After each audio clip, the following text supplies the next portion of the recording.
Hello दोस्तों, स्वागत है आपका हमारे चैनल क्रिकेट टॉक्स हिंदी में। तो आज के इस वीडियो में हम बात करेंगे भारत के उस बल्लेबाज की जिसने 4 मैचों में ठोक दिए 1000 से ज़्यादा run.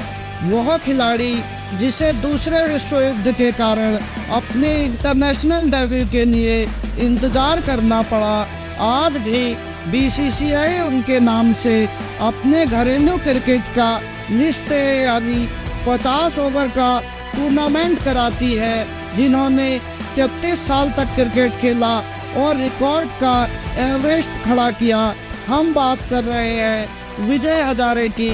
Vijay Hazare first class cricket में भारत के सबसे सफल बल्लेबाजों में से एक है। उनके नाम ऐसे ऐसे रिकॉर्ड है जिनका सपना आज के बल्लेबाज भी देखते हैं। विजय हजारे भारत के महानतम बल्लेबाजों में से एक, पूर्व कप्तान, जुझारू खिलाड़ी, मुश्किल समय में मोर्चा संभालने वाले विजय हजारे को 1947-48 में ऑस्ट्रेलियाई दौरे पर उनके खेल के लिए हमेशा याद किया जाता है। यह वह दौरा था जिसमें उन्होंने मुश्किल समय में भी हार ना मानने और अपनी शानदार बैटिंग की झलक दिखाई। उन्होंने भारत के लिए 30 टेस्ट खेले, इनमें से वे 14 मैचों में कप्तान रहे। विजय मर्चेंट और विजय हजारे ने भारतीय क्रिकेट को एक नई पहचान दी। दूसरे विश्व युद्ध के चलते विजय हजारे को इंटरनेशनल डेब्यू के लिए इंतजार करना पड़ा। इसके चलते 31 साल की उम्र में उन्होंने अपना पहला टेस्ट खेला। इंग्लैंड के खिलाफ 1946 में लॉर्ड्स टेस्ट में डेब्यू किया। 1953 में आखिरी बार इंडिया के लिए खेले, तब उन्होंने 47.65 की औसत से 2192 रन बनाए। उन्होंने 60 टेस्ट शतक और 9 अर्धशतक लगाए। नाबाद 164 रन उनका सर्वोच्च स्कोर रहा। 11 मार्च 1915 को महाराष्ट्र के सांगली में विजय हजारे का जन्म हुआ। उनके पिता स्कूल टीचर थे। विजय हजारे दाएं हाथ के बल्लेबाज थे और वह मीडियम पेसर भी थे। जब वे क्रिकेट में तेजी से आगे बढ़ रहे थे, तभी दूसरे विश्व युद्ध की वजह से इंटरनेशनल क्रिकेट रुक गया। ऐसे में उनके डेब्यू में वक्त लगा, लेकिन इस दौरान भी घरेलू क्रिकेट में अपने खेल से दर्शकों का मनोरंजन करते रहे। इस अवधि में भारत में क्रिकेट को जिंदा रखने का काफी क्रेडिट विजय हजारे को जाता है। उनकी बैटिंग को देखने के लिए बॉम्बे के ब्रेबॉर्न स्टेडियम में 20-30 हजार दर्शक जुटते थे। 1943-44 के सीजन में विजय हजारे ने 1423 रन बनाए थे। इस दौरान उन्होंने 4 मैचों के दौरान ही 248, 59, 309, 101, 223 और 87 की पारियां खेली। इसके चलते 4 मैचों में ही वे 1000 रन तक पहुंच गए थे। 309 रन की उनकी पारी काफी यादगार रही। हिंदू टीम के खिलाफ खेलते हुए हजारे ने यह पारी खेली। मजेदार बात यह है कि उनके 13 शतक के बावजूद उनकी टीम 387 रन पर ऑल आउट हो गई, यानी बाकी के बल्लेबाज 78 रन बना सके। इस वजह से उनकी टीम पारी से हारी। बैटिंग में विजय मर्चेंट से उनकी प्रतिस्पर्धा चलती थी। इस वजह से दोनों के बीच बड़े स्कोर बनाने को लेकर काफ़ी जद्दोजहद चलती रहती थी।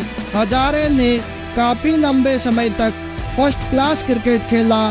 करीब 33 साल तक वे घरेलू क्रिकेट में खेलते रहे। इस अवधि में उन्होंने 238 मैचों में उन्होंने 60 शतकों और 73 अर्धशतकों के जरिए 18,740 रन बनाए। इस दौरान उनकी औसत 58.38 की रही। यहाँ पर उन्होंने 595 विकेट भी लिए। 90 रन देकर 8 विकेट एक पारी में उनका बेस्ट प्रदर्शन रहा। 51 साल की उम्र में 1967 में वे आखिरी बार फर्स्ट क्लास क्रिकेट खेले थे। घरेलू क्रिकेट में सुनील गावस्कर, सचिन तेंदुलकर और राहुल द्रविड़ के बाद भारतीय क्रिकेटरों में हजारे फर्स्ट क्लास औसत के मामले में चौथे नंबर पर आते हैं। वे पहले भारतीय बल्लेबाज थे जिन्होंने फर्स्ट क्लास में 13 शतक लगाया था। दिलीप सिंह जी ने भी यह कारनामा किया था, लेकिन उन्हें इंग्लिश क्रिकेटर माना जाता था। हजारे को मुख्य रूप से बैटिंग के लिए ही याद किया जाता है, लेकिन उनकी मीडियम पेस बॉलिंग भी कम नहीं थी। जब भी जरूरत होती थी तब वो गेंद से भी मोर्चा संभालते थे। उन्होंने 1947-48 में भारत ने ऑस्ट्रेलिया का दौरा किया। इस दौरे पर 2 बार उन्होंने डॉन ब्रैडमैन को आउट किया। एक मैच में तो हालांकि ब्रैडमैन ने दोहरा शतक लगा दिया था, लेकिन सिडनी में खेले गए मैच में उन्होंने ब्रैडमैन को 13 रन पर ही बोल्ड कर दिया। इस टेस्ट में भारत ने उस सीरीज में पहली बार बढ़त ली थी। इस दौरे पर एडिलेड में हजारे ने दोनों पारियों में शतक लगाए थे। उन्होंने 116 और 145 रन की पारियां खेली। टेस्ट की दोनों पारियों में शतक लगाने वाले वे पहले भारतीय बने, लेकिन बाकी बल्लेबाज उस तरह से प्रदर्शन नहीं कर पाए। भारत इस टेस्ट में पारी और 16 रनों से हारा।